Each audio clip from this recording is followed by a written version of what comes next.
Zonke inkinga obhekene nazo mfowethu, dadewethu, mama, gogo, mkhulu zivela endaweni eziwu2.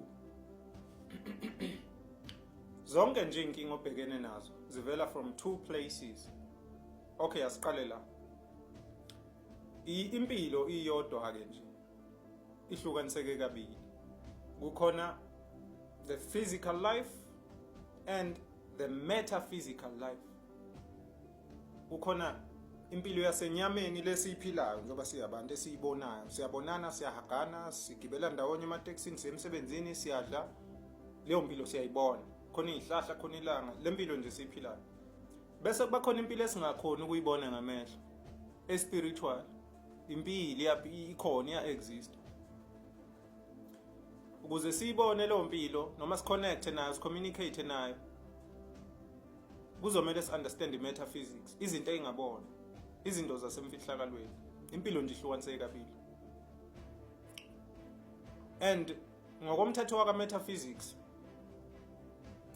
lempilo esiphilayo ilawulwa ilempilo esingakwazi ukuyibona.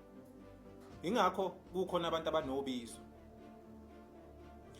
Umuntu osuke nobizo usuke ekhethelwe ukuthi kube uyena ozokwazi ukudila nezinto zikamoya emndenini wakubo. Umndeni nomndeni ukhetha umuntu oyedwa.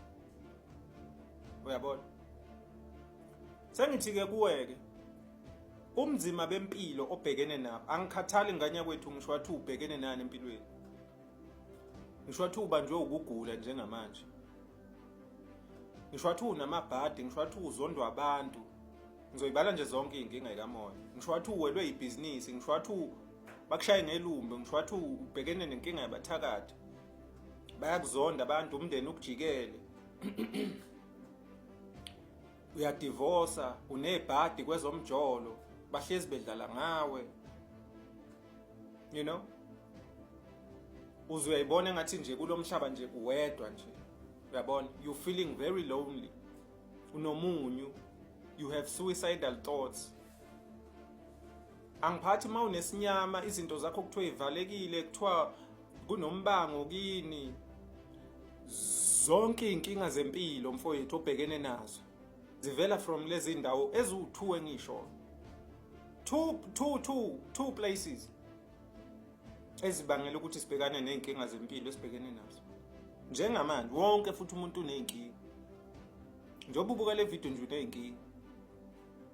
Noma ingancane noma ingankulu, but kunenkinga obhekene nazo. And lezo nkinga zihlezi zikwenza